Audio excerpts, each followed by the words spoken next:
Good afternoon or good morning, depending on which part of the world you're joining us today, and welcome to today's webinar. My name is Claudia Vasconcelos. I am the Head of Business Development at Newco Corporate Services, and I will be the moderator of today's webinar. Portugal continues to grow in popularity as a destination for those looking for a new home, whether it's for lifestyle objectives or um, uh, residence commitments, or just simply those that are looking for an investment, long-term investment in the future. IMA, in recent data displayed, indicated that there are, at the end of December 2024, there were over 1.5 million foreign residents in Portugal. This represents a sharp increase since the end of 2022, when we had about 1 million foreign residents in Portugal. This growing interest is no surprise, well, at least for those of us who were born and raised in this wonderful country. Portugal showcases a unique combination of safety, climate, excellent quality of life, in addition to interesting options for those that are seeking to live or get a residence permit in our country, in addition to interesting tax benefits also for new residents. In today's session, our speakers will explore the main residence options available, both for those looking for a Plan B, namely for Golden Visa in the European Union, and as well as their tax implications. At the end of the both presentations we'll have today, we'll leave some space for Q's and A's. So if feel free to share your questions in the Q&A section in this platform. I would also like to note that this webinar is brought to you in collaboration between NSM Lawyers and NewCo, two firms that are working together to provide a full service solution for our clients. NSM Lawyers focusing on the immigration, and NewCo on the corporate and personal accounting and tax compliance setup of new residents in Portugal. So let me now start by introducing our first speaker, Gonçalo Mendes Leal, who will discuss the current legal residence options in Portugal. Gonçalo Mendes Leal is an immigration lawyer and a co-founder of NMSM Lawyers. With a team of expert lawyers, Gonçalo has crafted thousands of Golden Visa and D-Visas applications in Portugal, a work with more than 10 years of experience that changed many lives so far. In the last decade, NSM Lawyers has become a top immigration law firm in Portugal. Recognized worldwide, the firm specializes in crafting residence visas. They have assisted clients for more than 80 nationalities, seizing the opportunity of both investing and enjoying a golden country. So, Gonçalo, the floor is yours. Thank you very much. Good afternoon, everybody. Thank you very much, Claudia, for the invitation. And I also would like to say hello to Roberto. I will share my screen so that I can make the presentation.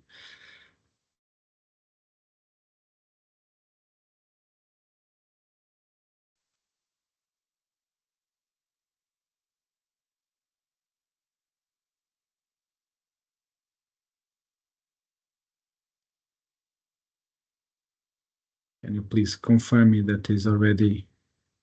Yes, it's live. So.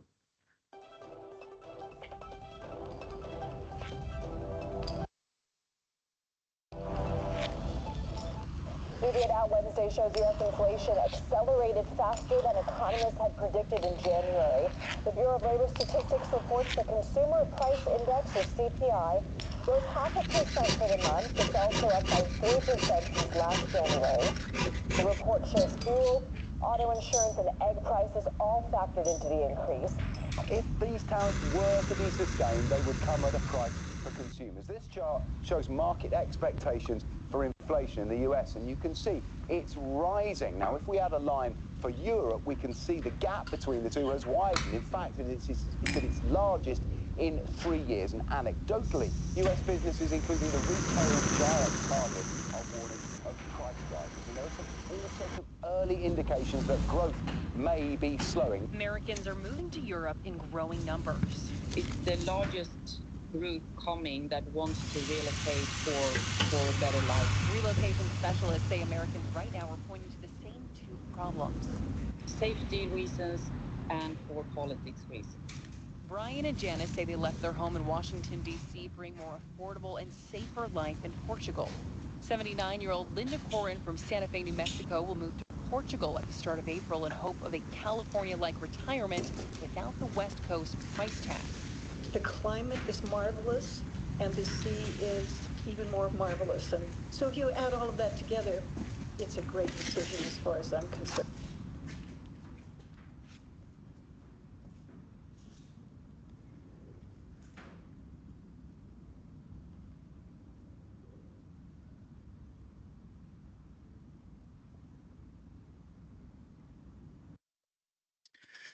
So as Claudia was saying, the number of people interested in Portugal has raised for the last couple of years. I've been working on this area for the last 11, 12 years, and I would say that after COVID we had a huge number of new clients, new investors looking at Portugal as an option, and in fact this moment of uncertainty and instability have become the new normal. And in these moments, typically, it's the moments where opportunities can raise for those who are prepared for them. People are looking for stability, security, and a future they can count on. Portugal is offering just that. Welcoming, safe, welcoming, and a nice place to build a new chapter.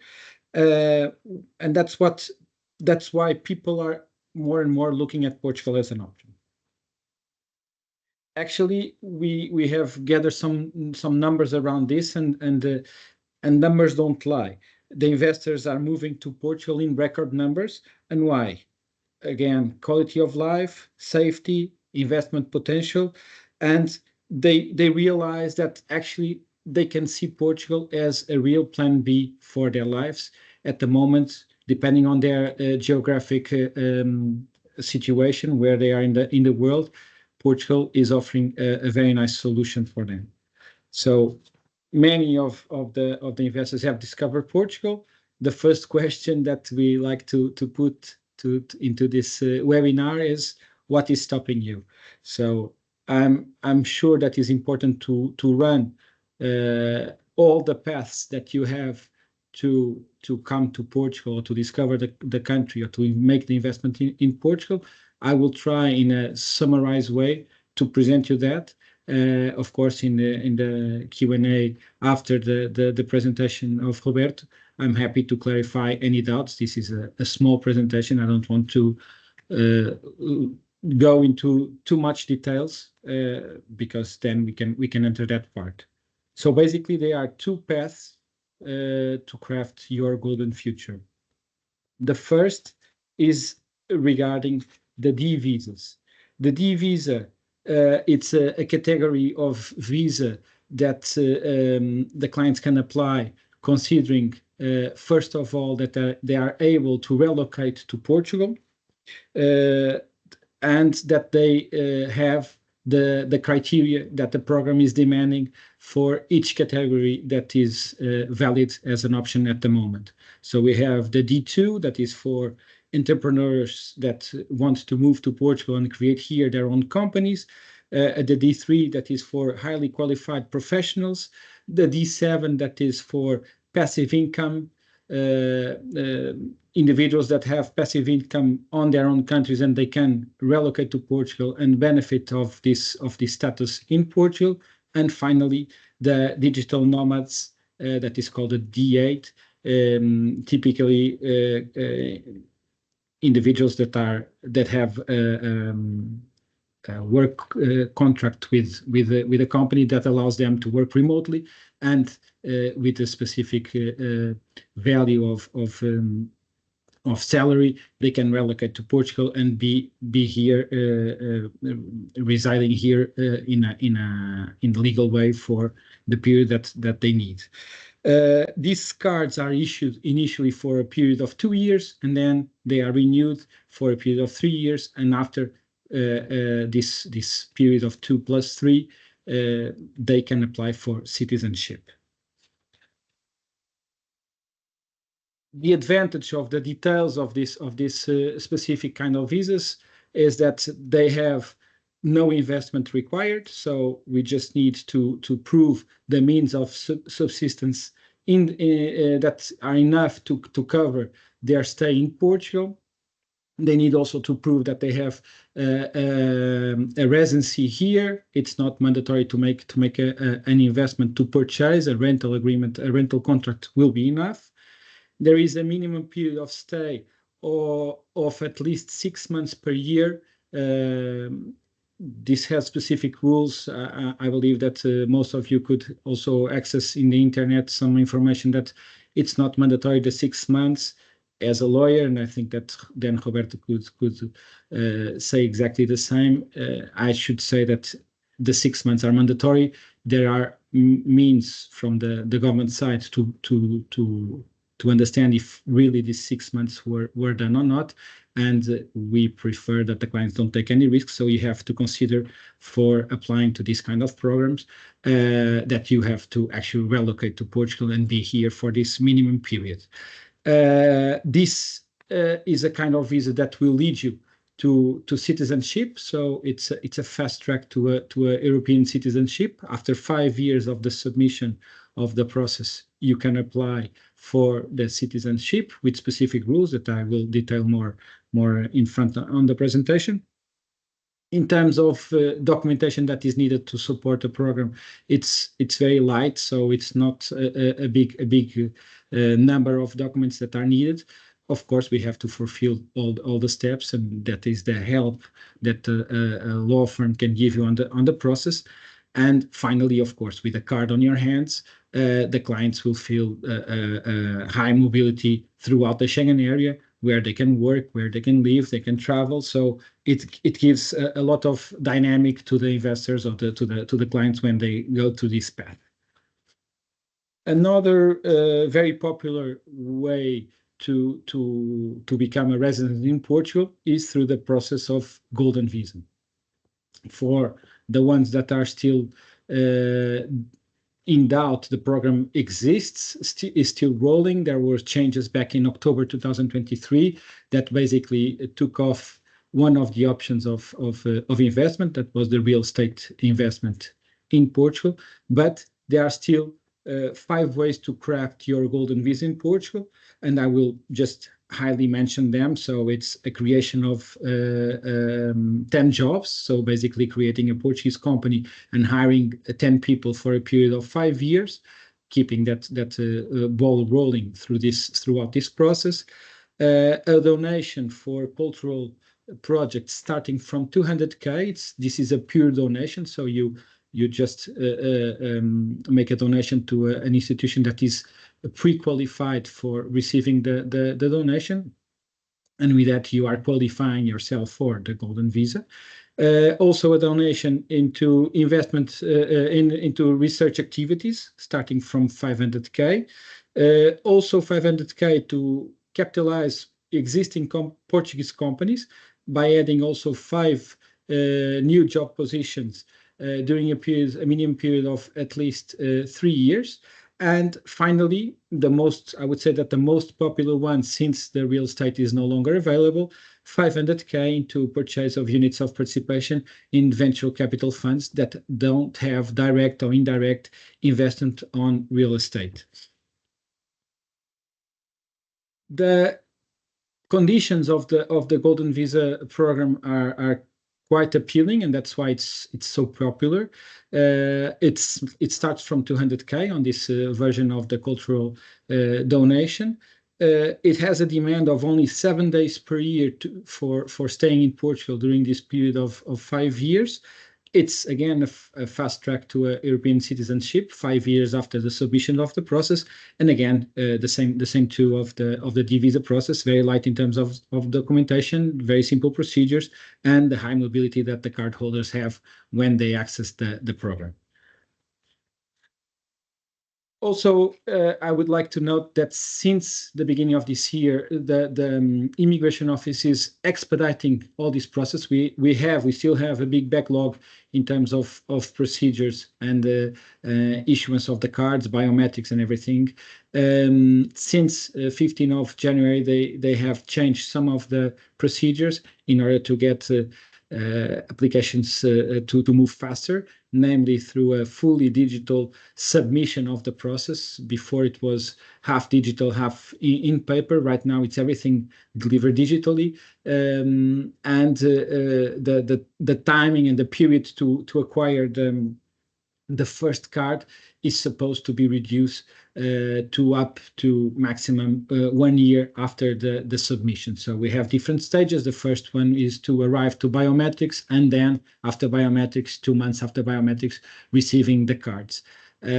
Also, it's important to mention that in both paths of this way to get the Portuguese residency, you can access, you can add family members into this equation. So spouse, kids, parents, and parent-in-law can be added with special conditions for each one, but they can be added into the program. If it's based on the golden visas, with just one investment, you can add these direct family members.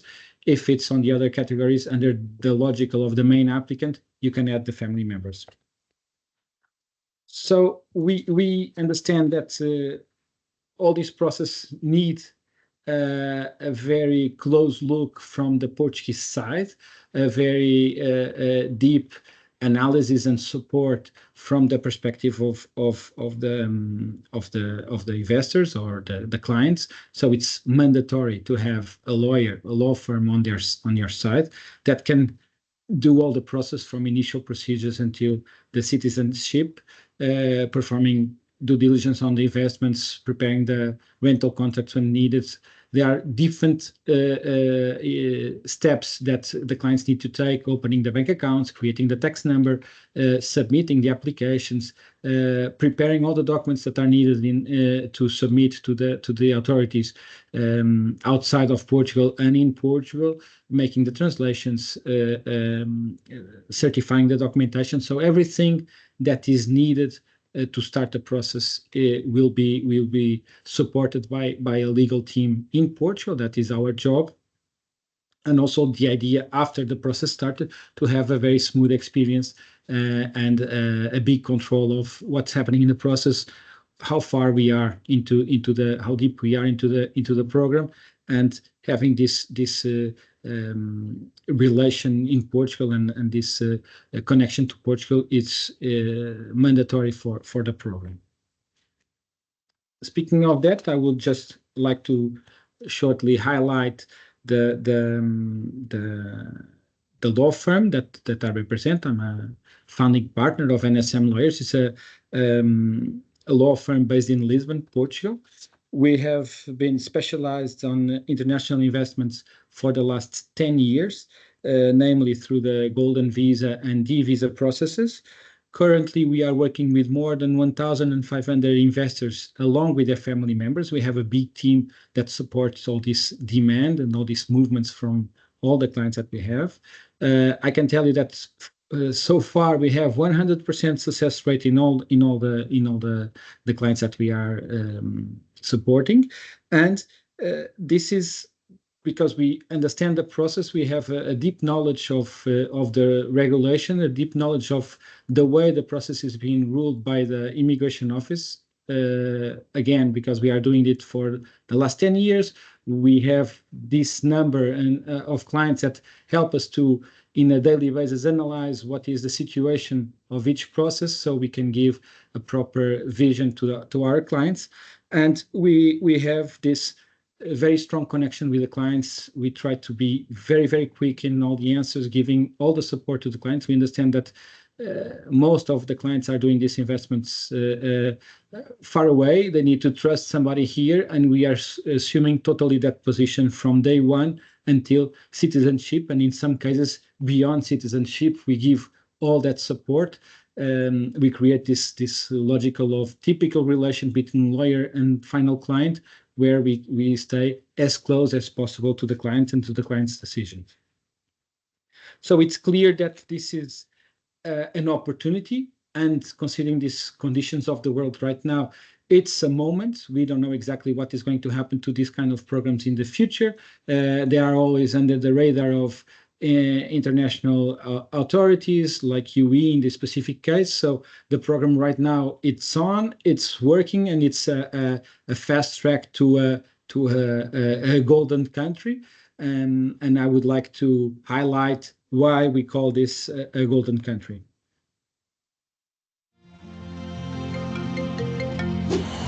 Yes? Hello, Jenny. It's Nuno, the lawyer from Portugal. How are you? I'm doing well. To be honest, I'm doing great after what I've experienced here. I told you.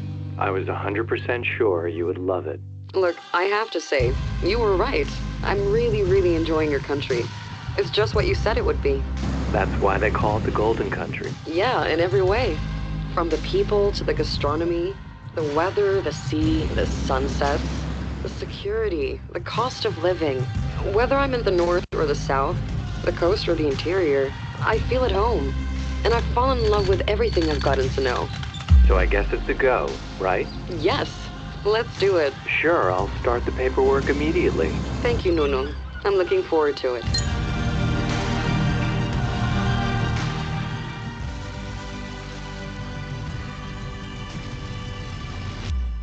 Let yourself be carried away by our golden country.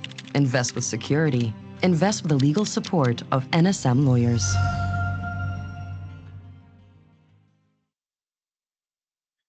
So Thank you, I guess sorry. I guess this summarizes the what the country means to us and how the investors are looking at it. So we consider that all the conditions are aligned. So let us craft your golden country and your golden residency in Portugal. And my name again is Gonçalo. It was a great pleasure being here making this presentation. Thank you very much. Thank you, Gonçalo. I was just going to add that it was very clear. I hope our audience, I'm sure our audience will still have many questions, but it does make a difference to count on the support of your experience and expertise. Now, for someone or residents always brings about tax questions, especially for someone who's committed with relocating to Portugal. I will now pass the word to my colleague and our new cause resident tax lawyer, Roberto Castro Mendonça. Roberto is active in all areas of tax law, notably in what concerns the taxation of inbound and outbound investments in Portugal, but also on tax litigation, VAT, real estate taxes, and high net worth individuals. Roberto is also the author of several publications, a local correspondent of the International Bureau of Fiscal Documentation, and a member of the International Fiscal Association. And as my colleague, he's widely experienced and knowledgeable on tax matters. Roberto is going to speak about the tax residency and especially tax benefits for new residents. Thank you, Roberto.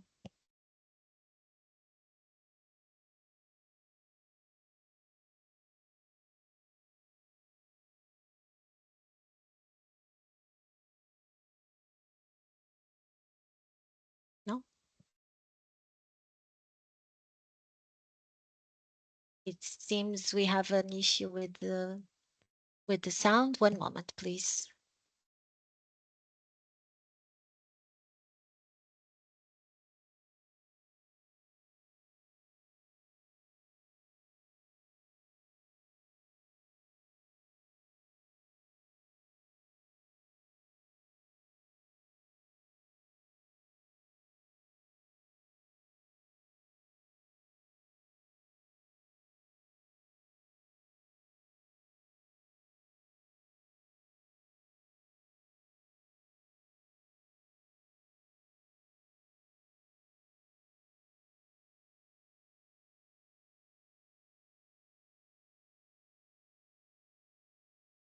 Well, while we're waiting, I can maybe start with some questions, Gonçalo. We've received in the meantime some questions by email. So while Roberto is taking care of the technology parts, Let me start by asking you something. You mentioned, Gonçalo, that the authorities are working on clearing the backlog and speeding up the applications process.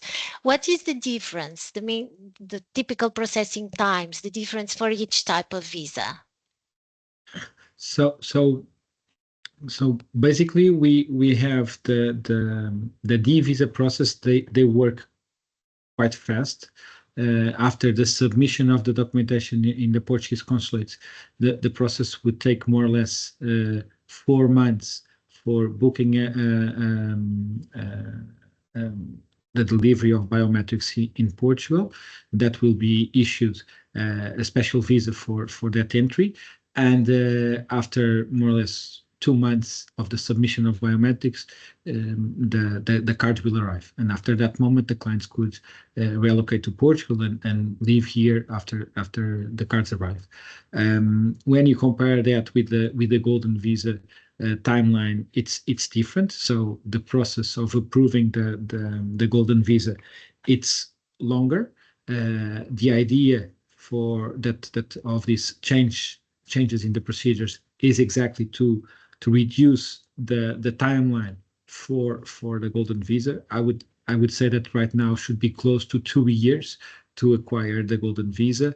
The changes that the immigration office presented last 15th of January are supposed to reduce that timeline into maximum 8 months. I think that in the worst case scenario, it should be 1 year from the submission of the process until actually the physical cards are with the clients.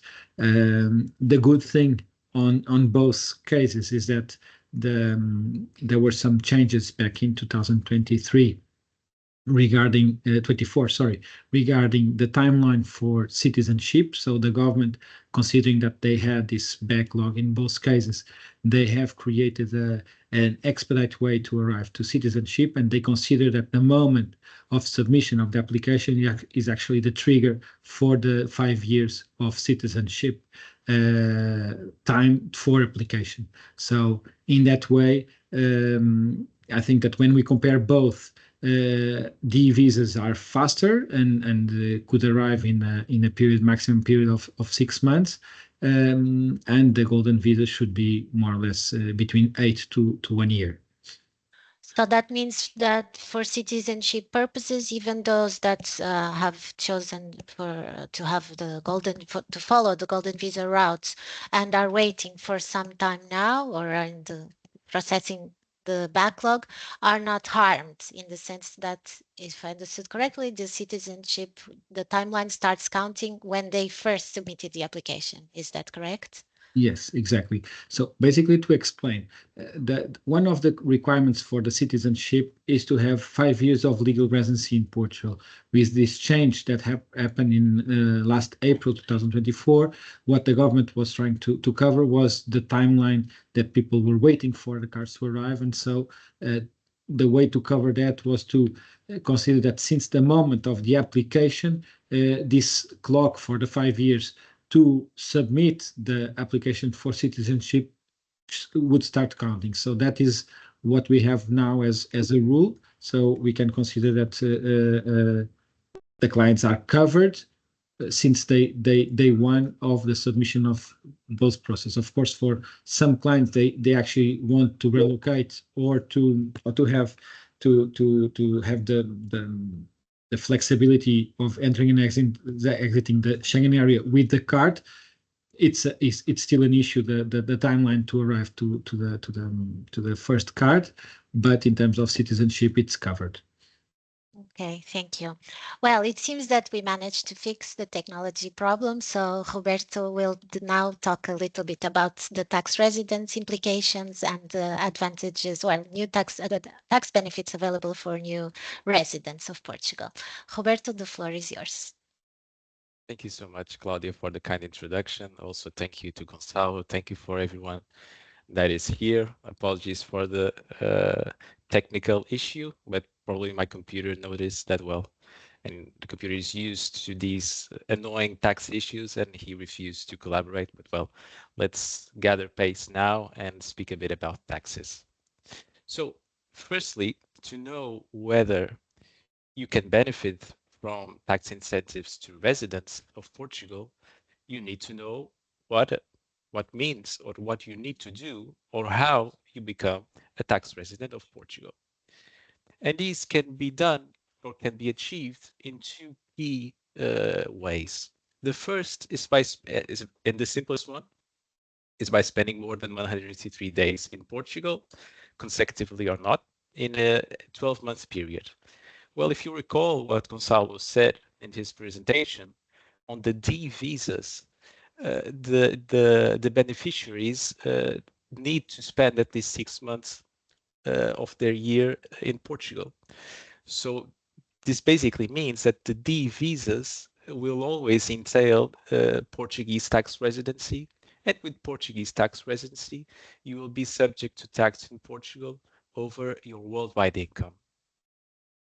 Then we have, well, not a not so straightforward way of becoming tax resident, which is regarding of spending less than 6 months in Portugal, having in the country a residence that with the intention of making it like the permanent abode, so the primary residence.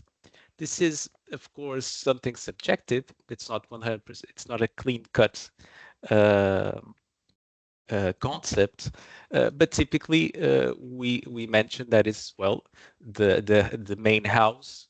For instance, in case a client travels a lot and spends a good portion of his time out of the country, the habitual residence in Portugal is considered whenever he always returns to Portugal after this period.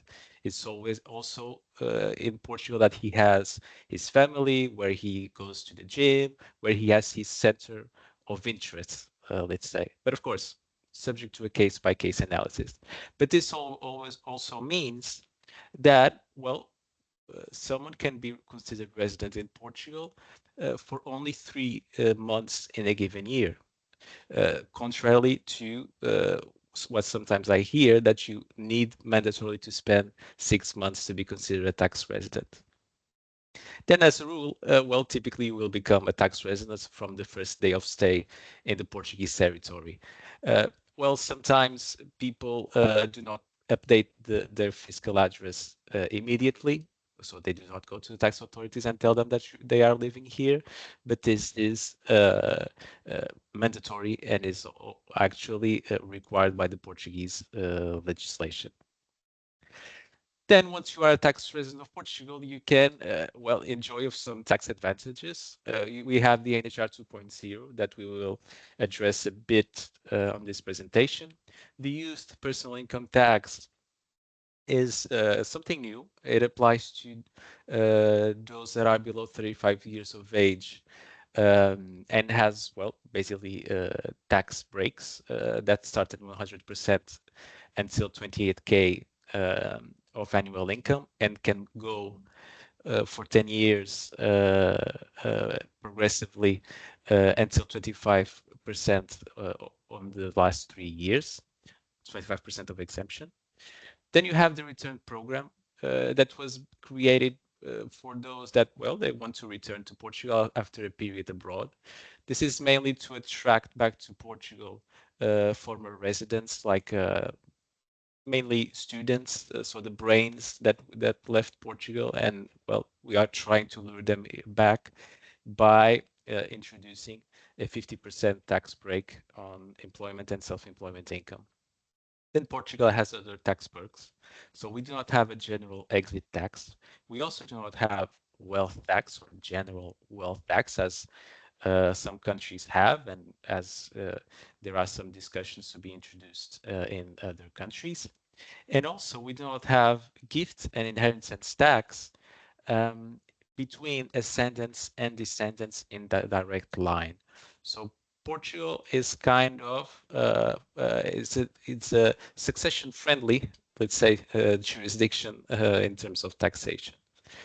Lastly, we have also a full tax exemption on long-term capital gains. So in case you hold the gains for more than 1 year and then you exchange them for fiat currency, that gain it will be exempt in Portugal under this very competitive regime that applies to any resident, so no need of a specific application or whatsoever.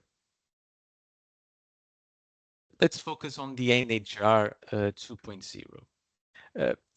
Many of you might recall NHR 1.0, which was a very successful program that we had between 2009 and with the grandfathering regime until last year. But well, the government decided that the program had met all its purposes and had ticked all the boxes. So it was time to introduce a new expatriate tax regime. And this regime, although the official name is not NHR, it's actually another one. We opted to call it NHR 2.0, well, to facilitate the understanding of what is at stake by international investors. There are no nationality restrictions for the NHR 2.0, so this can apply to people of any nationality that become tax resident of Portugal, pending the requirements that we will address. There is no minimum income threshold, so it's not like such as in other countries, or such as, for instance, the golden visa, that to benefit from the regime you need to do some sort of investment. Here there is no minimum income or whatsoever. Of course, the more income you have that qualifies for the regime, the better, of course. But in case you do not have, there is also no issue. Contrary to NHR 1.0, where, well, basically anyone could access it, there are specific qualification levels that are required. They depend on the several routes that are available. Some routes require a bachelor's degree, some routes require a pre-university degree, and others require a doctorate. So it's really up to a case-by-case analysis. And a key requirement is not having been a resident of Portugal in the last 5 years or benefited from NHR 1.0. Unfortunately, those that are now ending or that have ended NHR 1.0 at some point in time will not be able to benefit from NHR 2.0 and will not be able to complete what would be 20 years of benefit. And I mentioned 20 years of benefit because NHR 2.0 is valid for 10 years. Let's give an example. In case one becomes a tax resident of Portugal in 2025, the first year will be 2025, and the regime will apply until 2034. The tax benefits that we have in itself, they are pretty similar to the NHR 1.0. So a 20% flat tax rate on employment and self-employment income from eligible activities. The eligible activities are set forth by the regime and its regulations. The golden rule here, at least in my view, is the exemption on foreign income. This would happen in NHR 1.0, but we would typically have an exception in what concern capital gains from securities. And now we have an exemption from capital gains on securities that is very interesting for those that are, well, for instance, founders of companies, and, well, at some point in time move to Portugal and sell the companies that they have abroad, and so the capital gain that they have will be exempt in Portugal.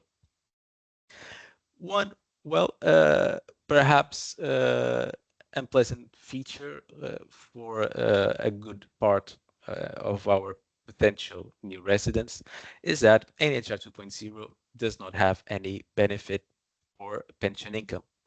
In the good old days, pension income would be exempt. Then we had an introduction of a 10% rate, and now we do not have anything at all. So pension income, foreign pension income, will be subject to standard Portuguese tax rates as pension income from any other tax resident of Portugal. One relevant point is always to note that income source in blacklisted jurisdictions will be subject to a 35% rate. Blacklisted jurisdictions in Portugal are a big thing. We have a specific list of more than 70 countries, which is, I would say, well, a bit unfortunate. It shouldn't exist, at least in my technical view, because several countries of that blacklist are completely compliant, and with some of them we even entered into tax treaties. But the fact is that the list exists, and you should be mindful of that before making any sort of move to Portugal or any sort of investment or whatever. The registration should be made by 15 January of the following year. So in case you move to Portugal in 2025, you need to register until the 15th of January of 2026. This is a change comparing to the previous NHR, where you would have until the 31st of March. So you will need to act a bit faster. And now you also will need to collect a larger number of documents, such as academic certificates, um, uh, because you will need to demonstrate that you have a specific level of qualifications, and other certified and non-Portuguese documents that, well, you need to gather and complete in order to submit. There are also some documents that the companies where the beneficiary will work uh, will need to file and prepare. So there is here a collaboration that is needed between the company where the beneficiary works and the beneficiary itself that needs to gather documents. This is something that is very important to note, which is the NHR 2.0 is for those that set up or work for a Portuguese company. You cannot access NHR 2.0 working in Portugal for a non-Portuguese company. You need to work for a Portuguese company, and that Portuguese company needs to be somehow included on one of the routes for NHR 2.0. The routes, well, I outlined some of them here, or the main ones here. The first one, it's the startup route. The startup route is very specific. It's for eligible startups that are Portuguese based, and they must be certified as startups under the Portuguese rules. So not all companies that are starting are startups under Portuguese law. They must be innovative. They must demonstrate that they have a rapidly scalable business, or they must demonstrate that they secured government funding or venture capital funding. So it's really something that is not as simple as it might seem, but of course it's possible, and we have experience with that route. Board members and it will also qualify on the startup route. This doesn't happen on all routes, so it's important to note. Then you have the recognized activity routes. This includes IT, hospitality, holding, fund headquarters, administrative support. This is quite open routes, so it involves a wide range of professionals with a technical expertise. Then you have the industrial service export routes. This one applies to companies that export more than 50% of their turnover in the previous 2 years. Eligible sectors that I can give as an example are manufacturing, R&D, IT, education, health. So some good options, particularly with IT. And finally, we have the qualified investment route, which is also particularly interesting because, well, we have a program in Portugal that is used to support new businesses. It's called REFI. And this route applies to companies that have benefited from RFI. And RFI being a tax credit, well, can also be an interesting option for the company, newly created or not. Eligible sectors, once again, well, there is a good range of those. So cinema, IT, R&D, tourism, support services, accommodation. So these would be eligible. Of course, it's a big list. So you can always contact us to see whether your project will fit in or not. Then finally on this list, we have the teaching in universities and scientific research. So professors that move to teach in the Portuguese universities are eligible for NHR 2.0. And one last mention that I would like to do is to the Madeira and Azores option. Madeira and Azores are allowed to create their own rules on NHR 2.0. On the Azores, we do not have much information, but on the Madeira side, well, there is, or there have been calls in the past for tax benefits on this personal income tax route. So we believe that we will have a quite competitive and interesting regime in Madeira. So let's wait and see, and hopefully have good news for everyone.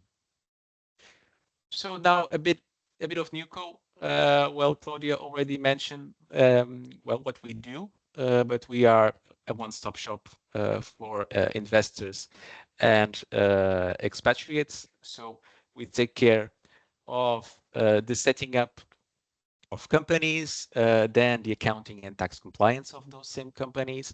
And we assist also our clients, and we have a good number of clients that are individuals that move to Portugal and require accounting and tax assistance with their affairs. Also, we provide, and of course, speaking more of my work, we analyze and do let's say a feasibility study on whether one can benefit or not from NHR 2.0, how he can benefit, what are the steps needed, and we can, well, of course, assist throughout the whole journey until obtaining the coveted status for 10 years. Thank you so much. Now, I pass the word to Claudia. Thank you, Roberto. The regulations on NHR 2.0 are quite recent, and although the benefits are very interesting, it's a little bit more complex. So definitely, I'm sure that our audience will have questions and interest in understanding about your experience and expertise. We do have some questions already. Is the BVI, are the BVI an example of blacklisted jurisdictions? This is quite common, actually, since many clients use BVI structures. It's a blacklisted jurisdiction, yes. It's in the list. You can visit our website, so www.newco.pro. Over there we have the list of blacklisted jurisdictions, and BVI, Bahamas, UAE are also included, although we have a tax treaty with UAE. Well, there are so many jurisdictions that, well, no one knows them by heart, but well, they are. I would say that a note of caution is because Portugal has such a big list of blacklisted jurisdictions, it's important to plan carefully and look into the structure very carefully. Now, one question, I believe it's for both of you. It's a question of chicken and egg. Which comes first? I'm considering a residence visa to move with the family to Portugal. So shall I just start moving the firm or starting a subsidiary? What comes first? Maybe Gonçalo, you'd like to start by commenting on that? Yeah, I would say that depends a little bit on the business, but I would start by creating a company here in Portugal, maybe with the being held by the original company, so that we can create the link between both. But again, it depends a little bit on the strategy to create a second or a child of that original company in Portugal. It's I would say, more or less simple procedure to be done, although it has a direct connection with the other jurisdiction. On that, I think that Roberto can comment more, because it could be an issue, especially with the capital gains on dividends, or the distribution of the capital between the two companies. Roberto, would you like to comment on this? Yes, this is a very common question, actually, that people do. So they have companies abroad, they want to move to Portugal. Well, they don't know whether they should close their company outside of Portugal, if they set up a branch, if they set up a subsidiary. Well, this is subject to a case-by-case analysis of what makes more sense to the person or not. Typically, a branch or a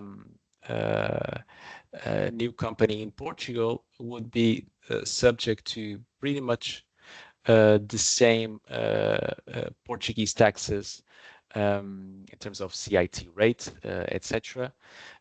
But depending on the profile of the company, on whether the company wants to employ someone in Portugal, whether it intends to purchase some assets here. Well, it's really something very, very, very specific to analyze, and there is no one size fits all. The one size fits all is, well, just come to Portugal and set up a new company. The tailor-made approach would be to see if it will make sense to set up a branch or a subsidiary, or even redomicile the company to Portugal. So all of them are different. All of them have different tax implications. So yeah, that's a pretty good point. That's something UCO can also assist with from a corporate and tax perspective. Now, there have been rumors about changes to the citizenship requirements. So I understand this question. Do you have information about the AD coalition about proposals to change citizenship requirements, Gonçalo? Yeah, it's also a very common question in the last couple of days, since the parties are speaking about that in their. So first of all, explaining that we are in a political campaign for the elections will be on the 18th of May, and one of the issues that has been into a deep debate, especially due to some smaller parties, it's the immigration. So it's a question, and along with that, question of rules, speed of approvals, of all kind of visas, not the ones that we mentioned today, but all kind of visas, labor visas and student visas and other kinds of visas. And there was a communication from one of the parties that it's center right, actually, that they will look at this path to citizenship in order to explore possibilities of extending the timeline of stay, the period of stay in Portugal, and eventually the timeline to reach citizenship. To be honest, I don't foresee that as a immediate change. I think this is political conversation in a moment of elections to try to attack try to attract some parts of the electors into their pocket. What we can reassure at this point is that even if this becomes a public debate, it's a very specific law, the law of citizenship, that needs a majority in the parliament. So this means that they have to approve by a majority of the parties, which we don't believe that they can. That's why we are in elections right now, because they didn't manage to approve simple rules and not as deep as these ones. And even if they can, or if they change the timings, supposedly, this is something that we don't know because it's not even in a written proposal. Supposedly should not affect the ones that are already inside of the system and benefiting from that. There are two different routes. First, the residency route that will lead clients for citizenship, but they are connected. So if in the present moment, that is our interpretation. Again, we don't have data to support more than this. It's our vision. If the both routes are connected, and if the government has considered that since the moment of submission, the timeline for citizenship will start counting. If they pretend to change the rules, I would say that is for submissions that start after the change of the system. I don't believe that they could create nothing that will have retroactive impact for the investors or the foreigners that have already relocated to Portugal. Again, I don't feel that this is something that is going to happen in the next couple of years. Nevertheless, it's become part of political conversations at this point. Yeah.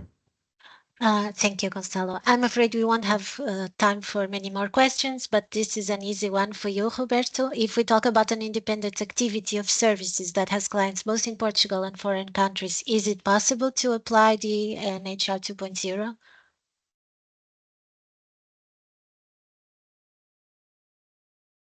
So the NHR 2.0 applies, as I said, to highly qualified professionals that work for Portuguese companies, and those Portuguese companies need to be engaged in a specific profile of activity.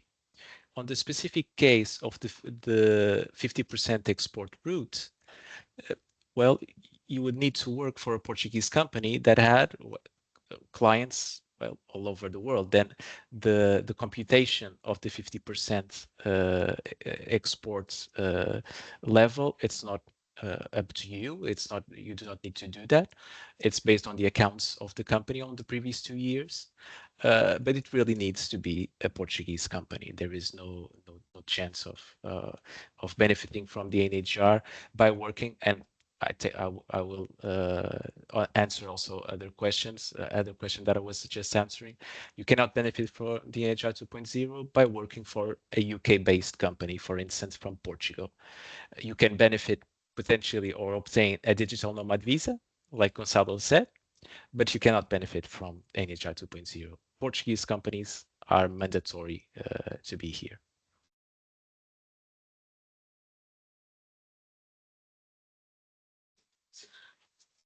Thank you. So our time is up. We still have 2 or 3 more questions, but we will contact these pending questions, these 2 pending questions, and others that may arise. Please feel free to send us your additional questions. We will address them all.